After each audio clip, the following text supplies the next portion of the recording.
Shopify helped businesses break sales records over the holidays with the world's best converting checkout. Let's hear that one more time. The world's best converting checkout. Shopify's legendary checkout makes it easier for customers to shop on your website, across social media, and everywhere in between. Now that's music to your ears. Any way you spin it, you can be a smash hit with Shopify. Start your $1 a month trial today at shopify.com/records. This is a show from the archives, the Alien Abduction Files with Kathleen Marden and Denise Stoner. Things have changed since then, but I pulled the show not intentionally. I had it bookmarked, but the interview that I did, turns out that the file, even though it looked like it was recording, it didn't record. There aren't any accidents, and this one is interesting when we're talking about ocular migraine.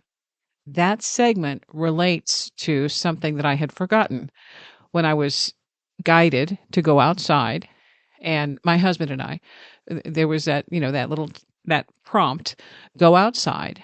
He goes out. Well, he doesn't seem to do the same thing that I do. He doesn't look up, or at least he doesn't at the same time. When I look up, I have a bright flash, and I'm seeing stars.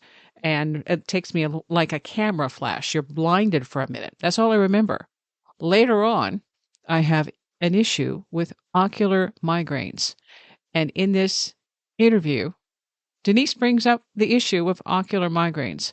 This is Denise Stoner and Kathleen Marden talking about the alien abduction files, the most startling cases of human-alien contact ever reported. Now, the book has more stories. Denise shares her own, and Kathleen, of course, continues to research. So for information, you'll go to Kathleen's website. And Kathleen's website, kathleen-marden.com. And now the interview. 88% of the abduction experiences reported that they'd witnessed paranormal activity in their homes. Those included light orbs that darted or floated through the air. Sometimes the orbs pop like a bubble into 1 to 3 ET beings before the abduction begins. The most startling cases of human-alien contact ever reported, Alien Abduction Files, written by Kathleen Marden and Denise Stoner. And if you're familiar with Kathleen Marden, she's the niece of Betty and Barney Hill, and that's like the most famous abduction case ever. It's what started all of this, people becoming aware that there might be something like that going on and talking about it. Denise Stoner is an experiencer, and so she has her own background to add. Kathleen has done her due diligence in doing everything she could to make sure that this is legit, that it's ongoing, that it's credible, because it has external content and connections that other people can validate her stories too. So thank you guys, both of you, for being here. Mm-hmm. Thank you for having us. Well, go ahead and kick it off. Kathleen, how did you guys connect, and what was the initial thing that brought you together? Well, I moved from New Hampshire to Florida about 3.5 years ago. Denise and I had connected before that via email, so I knew a little bit about who she was. But when I arrived down here, I decided that I wanted to meet her in person and attend her meetings. At that time, she was Florida MUFON's director or chief investigator and a state section director. She's now the assistant director of abduction research or studies in Florida. So I attended some of her meetings, and I was impressed with Denise. I thought she was very professional. She carried herself well. I realized later that she was very good at maintaining confidentiality. I was impressed with her intelligence, her stability, just her entire outlook. The two of us started to work together on a few cases. And then as we got to know each other, she opened up to me and told me confidentially at that time that she had had abduction experiences herself. She had had one in 1982. This was a major missing time event, and another in 1991. So I was curious about these and wanted to investigate them. I wanted to know if she had ever had hypnosis regarding these events. And she told me that she had for the first event that occurred in Colorado in 1982 with Dr. Romack. Dr. Romack had done some hypnosis, but she couldn't recall what she had said. She remembered something about a black hole, but that was about it. And Dr. Romack was then deceased, and all of his records and files were gone, so Denise didn't have access to them. Well, I was a certified hypnotherapist in the state of New Hampshire and had experience in working with abduction experiencers. So I offered to facilitate Denise's memory because she wanted to be able to recall all of the details of what had occurred during these two major missing time events where there were witnesses, so the story could be checked out. With your background in terms of what you bring to the picture, Kathleen, have you had your own encounters? I know you've done volumes of work with your aunt and uncle, but have you had your own experiences? I have had some close encounters, and I'm not ready to say that I am an abduction experiencer. I've had events in my life that seem pretty consistent with that, but I really don't know. I don't have the level of evidence that Denise has. Given that you have done all of the research you have with your aunt and uncle, that's a kind of a leg up on everybody else. You know what to look for. People who've had the experiences also have a commonality that they can immediately pick up on some of the details, the behind the scenes that not everybody talks about. And you talk about keeping some of that information private. That is correct.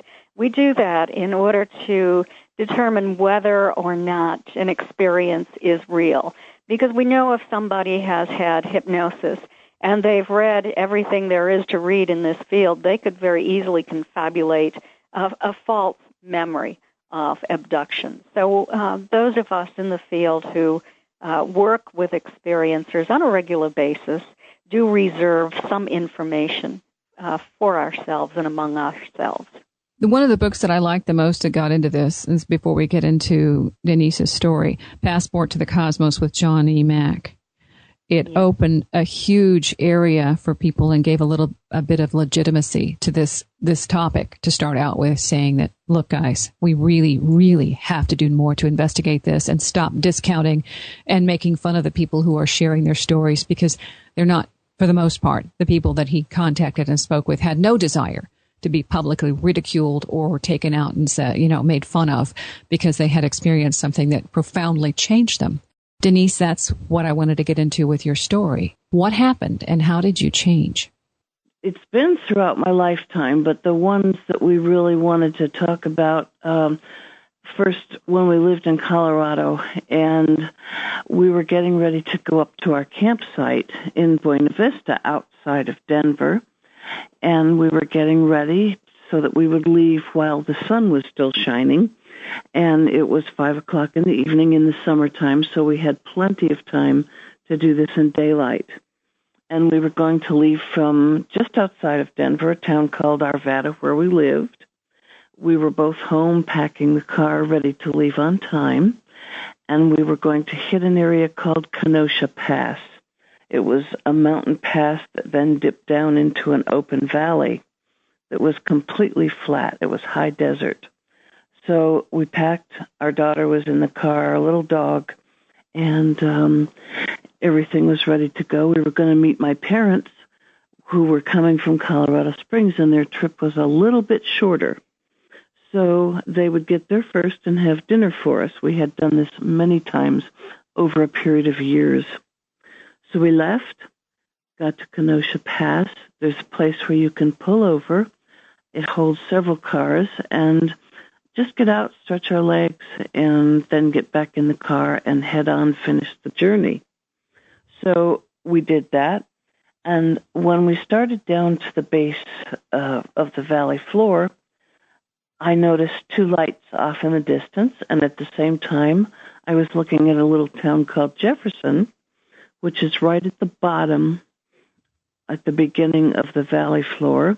We always pass through that, and I'm watching the lights, and I'm talking to my husband, and I thought, gosh, those are weird. Deserts are strange anyway, and there's absolutely nothing there, no tall trees, nothing in this high desert area. So I'm trying to figure out what's making these lights. And we go down past through Jefferson, chatting away, and all of a sudden the lights are coming towards us fairly fast. About 4 miles outside of Jefferson, the lights have caught up with us and they're over the car. And I turned to ask my husband, what could those be? What's going on? And he's frozen to the wheel. His eyes are looking straight ahead. He's not responding. So I start to look around like, uh-oh, something's really wrong. I'm getting nervous, a little frightened. And there are huge snow barriers made out of wood on either side of the road.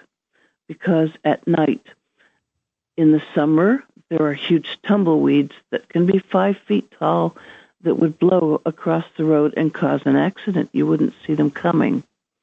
In the wintertime, snow blows across the road. It could cause an accident. So they put these snow barriers up.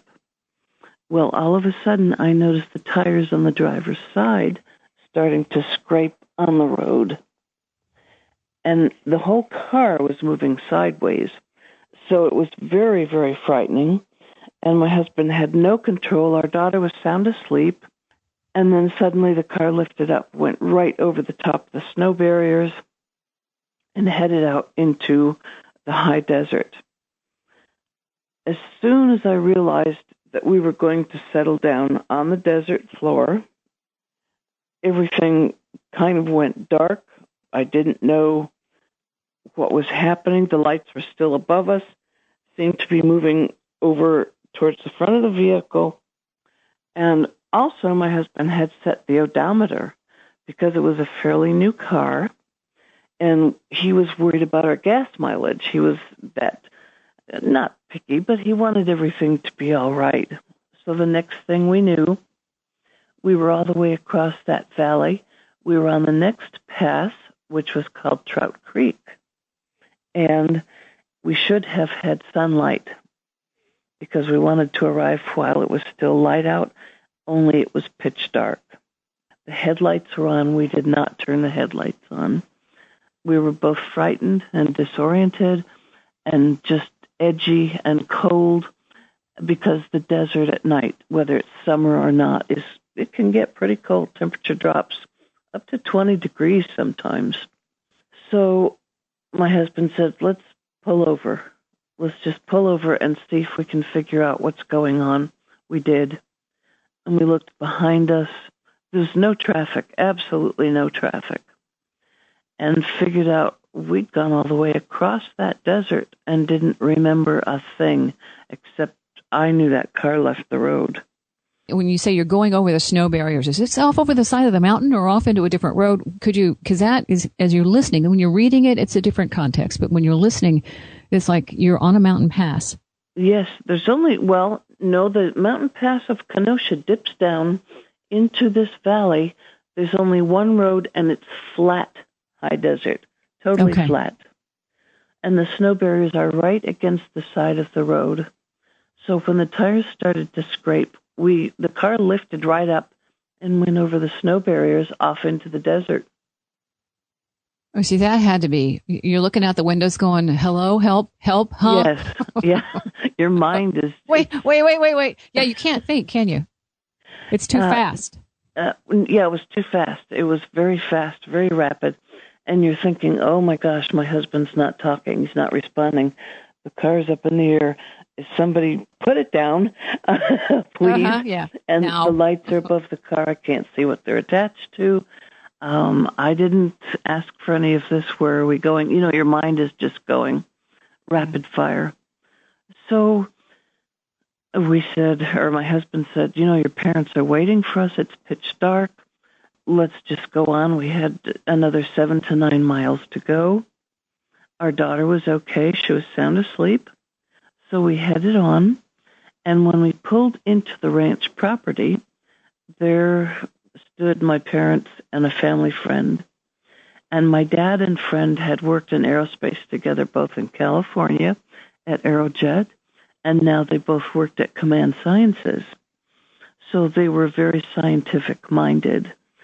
But still, they were going to call the police, and the fire department and the hospitals and asked, if we had been admitted to a hospital or had been in a wreck. And they said, when we rolled down the window, "Where have you been?" And we looked at them and said, "We don't know. We have no idea." And my dad he asked a couple of times and then just kind of let it go, like, well, that's their business. We're just going to have to deal with what they said. And my mom is a mom, and no, she knew, okay, my daughter was up to something. So wasn't my son-in-law. They were absolutely up to no good, and I'm going to figure this out, and they're going to answer me. So she kept it up throughout the weekend. We just couldn't give her an answer. At one point, I started to have these memories or flashbacks of these oddly shaped heads with big eyes, of a kind of a funny craft of all bits and pieces of things that wouldn't go together. And my husband, he didn't really have anything at all that he could talk about, so we didn't. And that's the story of that missing time. It was just all very odd. The odometer, as soon as we left Trout Creek Pass, began to work again. These are all questions and unknowns, and they remained unknown for how long? Well, at some point, it wasn't too long afterwards, that I had been working with Dr. Bob Bromack. I had volunteered, actually, to work with him as a guinea pig because I was a good hypnotic subject on pain control and how to do that for people that had chronic pain and didn't want to take drugs. So we were working together, and I knew him well enough that I just told him what happened. And we discovered that we had a mutual interest in UFO research and that type of thing. So he offered to do the hypnosis work. And we began to work on it and discovered that I had been taken aboard a craft. We had had this experience, this abduction experience. I had seen entities. We worked on it. He taped it. He also had notebooks. And I worked with him for over 5 years. We did a lot of research. And then my husband and family moved to Florida. I kept in touch with Bob until he dropped dead on his floor in his home of a massive heart attack. He had 6 children. Several of them died before him. And then the others passed away. I had stayed in touch with his wife. She passed away. There's no family left. And I lost all of those tapes or hopes of ever acquiring them. That's where Kathleen comes in. Yes, that's right. Okay, so Kathleen, when you wanted to get Denise back into that mode of remembering, how do you get back in there and kind of work it fresh? I have advanced training in hypnotic regression and also in post-traumatic stress disorder. And so what we did was a regression with Denise back to that date, to that time frame. She didn't even know what date this occurred on. Through hypnosis, we were able to discover the date itself. So, we were working back toward this sort of thing to recover those memories. I didn't start with the experience itself. We started in that general time frame to recall other events that happened in that time frame, what she did on that particular day, where she lived, how old her daughter was, and that sort of thing, before we ever did get to detailing how she packed the car that afternoon for the trip and what occurred along the way, to the point that she found the car being lifted up and carried across the desert floor and then set down again and then being taken onto the craft by a being that she recognized as someone who had contacted her several times before in her life. This is the one that she called her escort. Did you remember those bits before this came back? Did I recall the entity or my escort? The earlier was yes. that? Yeah, I just didn't realize what they were because I was a child. I didn't know what they were until I began to work with Kathleen. Were you working for the military at that point? When you were working with Kathleen? No, I was working for National Park Service at that time. I had a very interesting job. I worked for National Park Service, but not your normal park job. I worked for a group of 3 others who did planning, design, and construction for the first national park in Saudi Arabia. Wow. It's called the Asir, and I handled the account for the Saudis. And at the time, it was a lot of money. It was over $3 million. So okay. I had a clearance in order to know some of the things about the prince and the royal family over there. So that kind of establishes you as somebody who has behind-the-scenes connections or ties. Mm-hmm. Yes. And when I moved to Florida, I went to work for the military.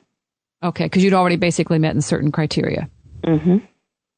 And not only that, the fact that when you were talking about your dad and the military background, or not the military, but the aviation background. Yes. He went to work for Aerojet. He did some testing of things that he couldn't talk about out in an area called Jackass Flats, underground in tunnels.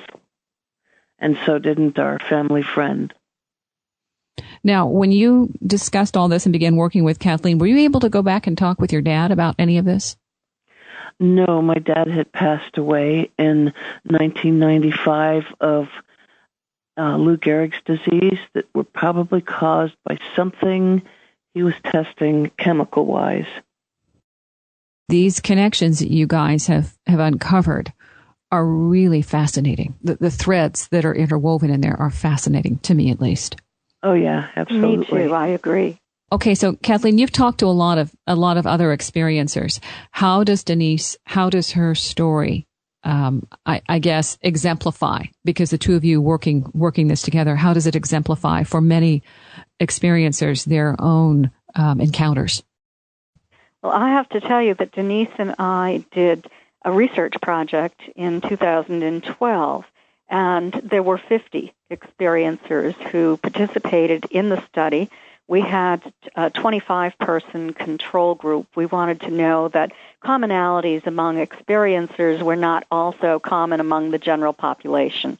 So that was the reason for the control group. And we discovered, out of 45 questions, there were 23 commonalities among experiencers, and Denise had every one of those things in common.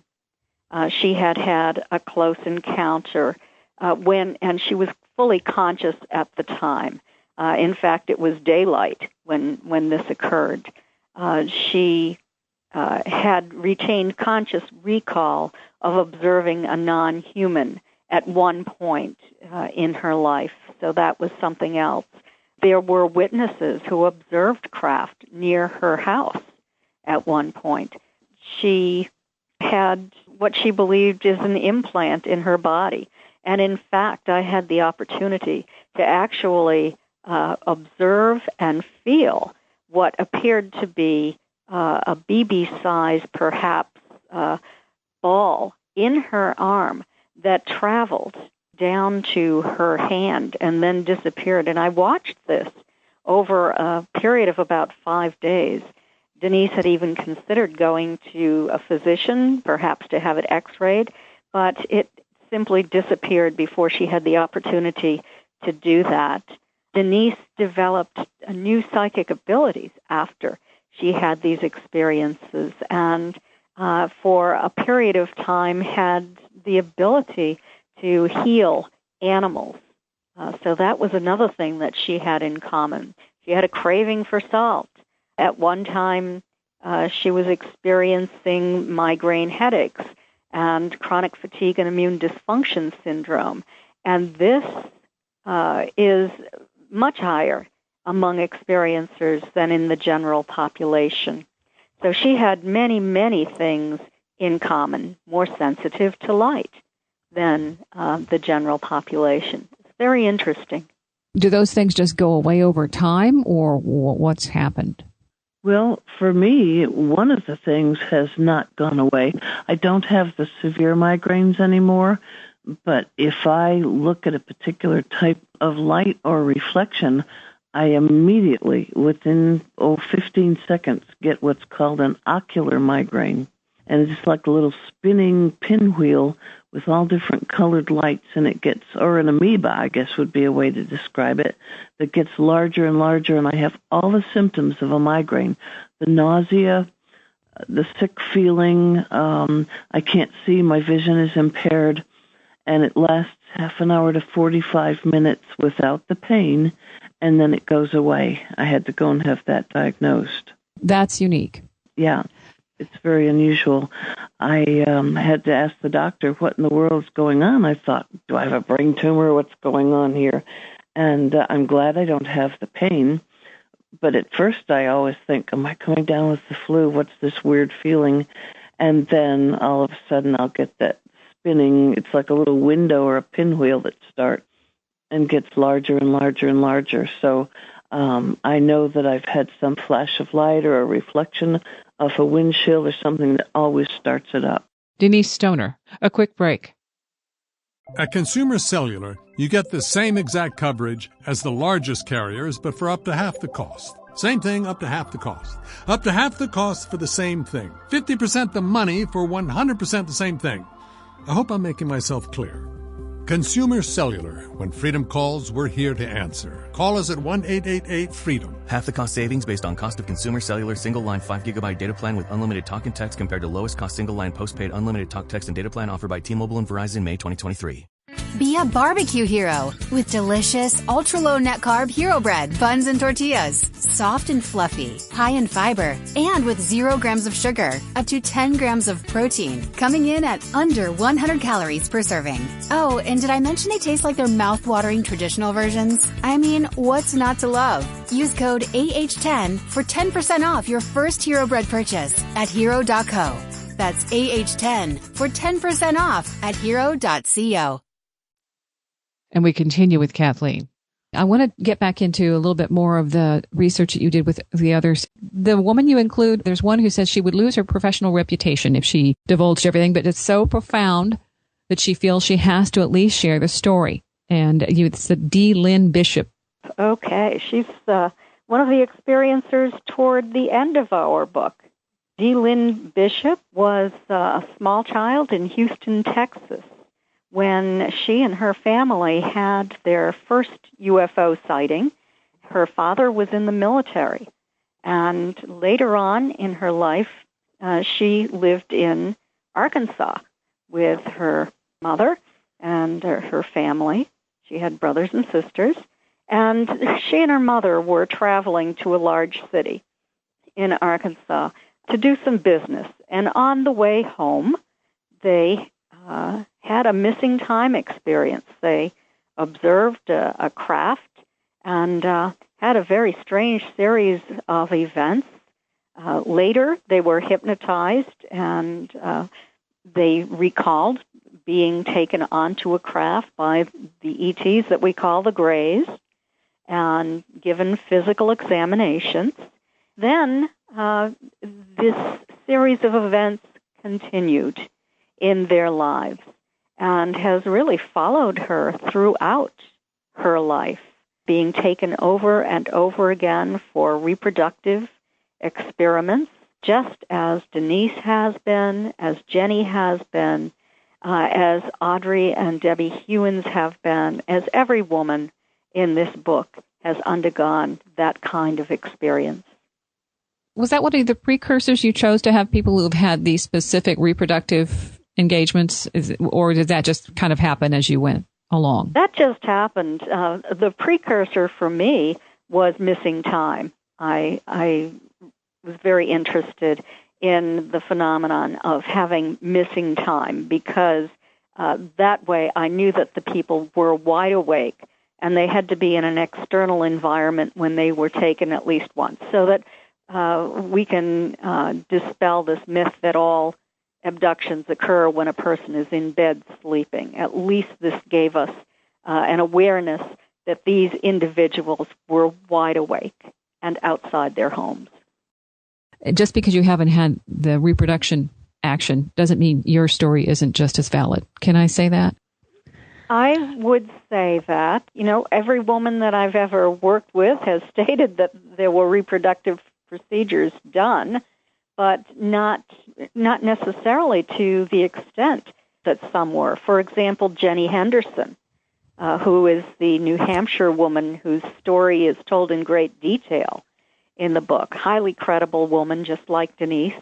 She's a retired high school teacher. Her husband is still involved in the family business. They're well known in the state of New Hampshire, and that is why they will not reveal their identities. They are sort of in the kind of position my aunt and uncle, Betty and Barney Hill, were in, and they were afraid of the impact that this could have upon their credibility and their income. So that's the reason why I must keep them anonymous. Jenny does recall some reproductive procedures, but she never did recall holding hybrid babies on board the craft. Perhaps it happened, but a lot of her memories were consciously recalled with very little hypnosis, too. So I really am wondering what might happen if she underwent hypnosis. Earlier in the show, I asked about Denise and how this has changed her life. If you can go back before you knew, when you met Kathleen, that you had contact as a kid, was this something that you thought was totally impossible? I never had a belief one way or the other. I've always been a type of individual that is very open-minded, and that's the way I was raised. My parents brought me up in one particular little New England church, but that's because everybody in the town went to that church. It's just the way it was, a little Norman Rockwell-type town. And so that's what we automatically did. But when we moved to California, when my dad transferred to Aerojet, my mom said, okay, you're old enough to make up your own mind. You can experiment, explore, do what you wish. So I've always had that freedom. And so when all of this occurred and I realized it was all connected, I went through only about 3 days of trying to figure out where was my faith based now. What was this all about? And it turned me into, I would say, an empath, because I'm very sensitive to what people's feelings and emotions are all about and how they're involved and what the universe is about. And it's just made me more sensitive to everything involved in living. What would you say the point of your contact has been or is? You mean with the aliens? Yeah, you as a person, as an individual, what is your sense of this and the point? Oh, okay. I think, first of all, that they're not trying to do harm. I think that they bred out their emotions. I think they're trying to help us and also help themselves. I think that they are trying to, over such a long period of time, been trying to save this planet that's an oasis. And I don't think there are many like it, but they're trying to make it so that we are not such a warlike people, that we can be helped, and in doing so, we can help them, again, to grow and bloom into a feeling, emotional, maybe not so much as we are, type of individual, and also to make our growth as far as cells and illness and so forth become better for both. That's just an idea of mine, a feeling I have. Kathleen, what I've seen as a theme throughout this book, you've mentioned, and sometimes it's a very subtle mention, that they are adjusting a frequency or a DNA or a shift there that helps somebody with their vibration in terms of giving them the ability to ascend. That was a word that I wasn't prepared to see with the spirituality aspect of it, helping with the ascension process. So how does that factor in? Well, I think that this was toward the very end of the book where the ascension process was mentioned, and I was considering alternative explanations. So not necessarily my own opinion or what was told to me by the experiencers I wrote about, but there is an individual that I did write about who did speak about what this might be other than alien abduction.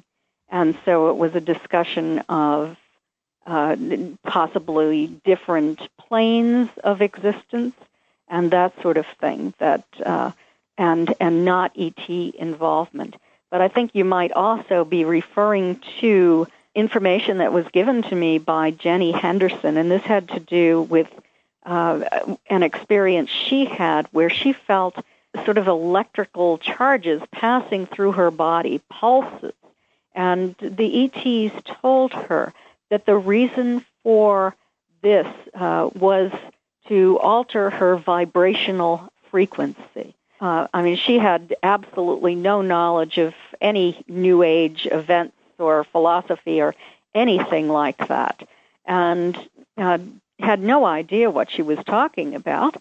And so I started doing research on this and wondering what it might all be about. Does it have something to do with making her a healthier person?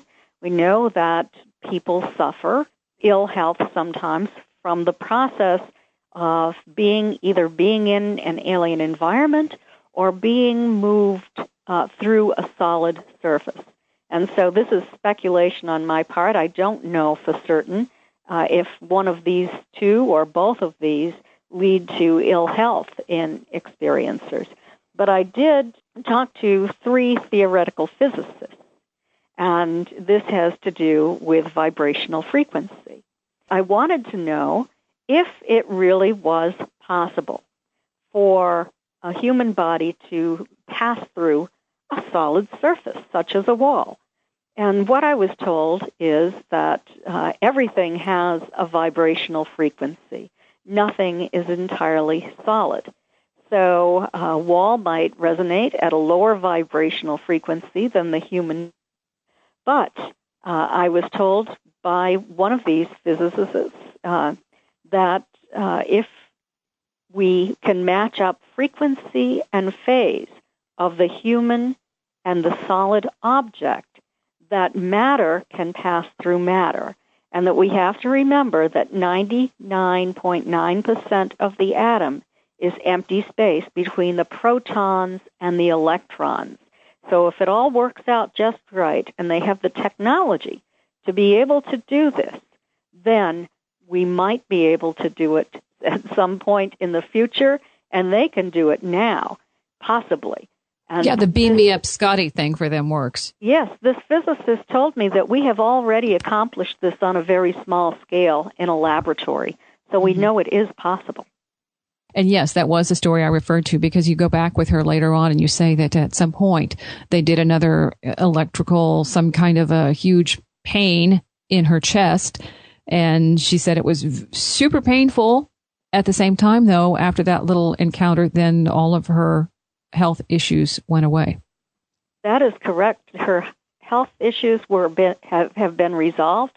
She was ill with chronic fatigue and immune dysfunction syndrome for about 20 years, perhaps more.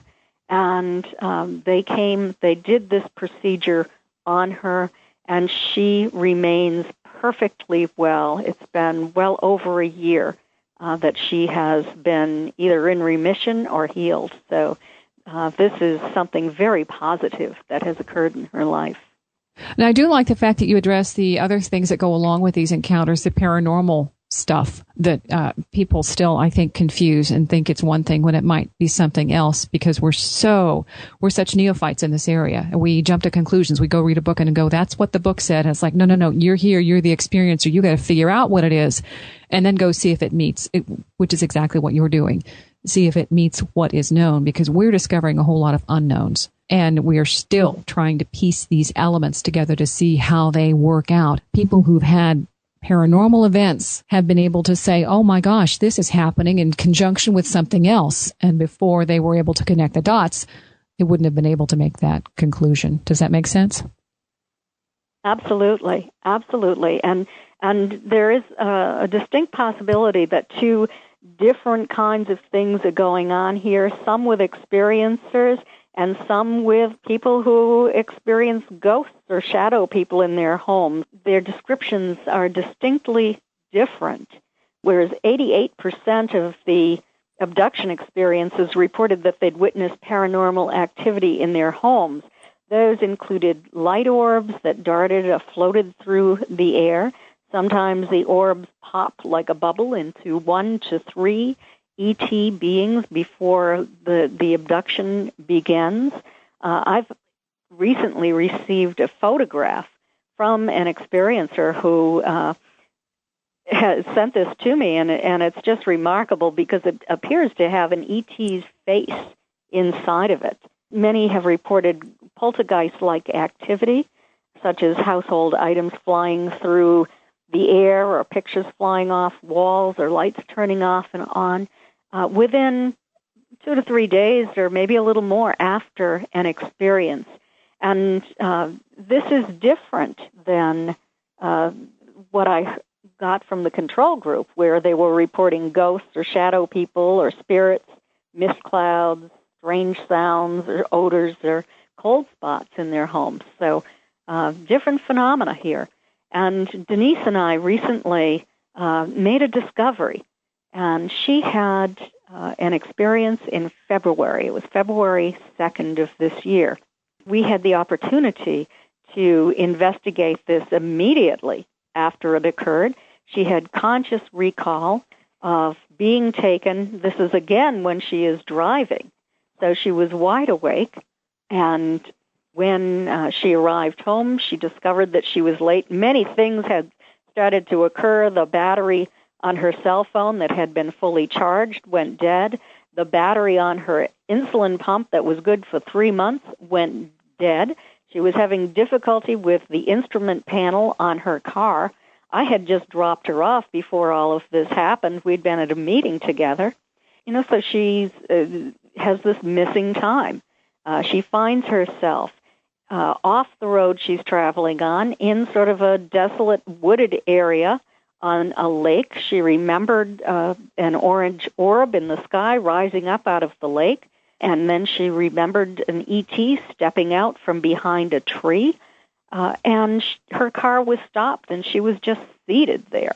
And then something else happened, and she arrived home. She couldn't remember how she had arrived home after that. She took out her meter and measured her car that was malfunctioning. The dashboard was malfunctioning, and found that there was a strong electromagnetic field around her vehicle. So she called me, told me about this, and then she came to my house. I wanted to see this too.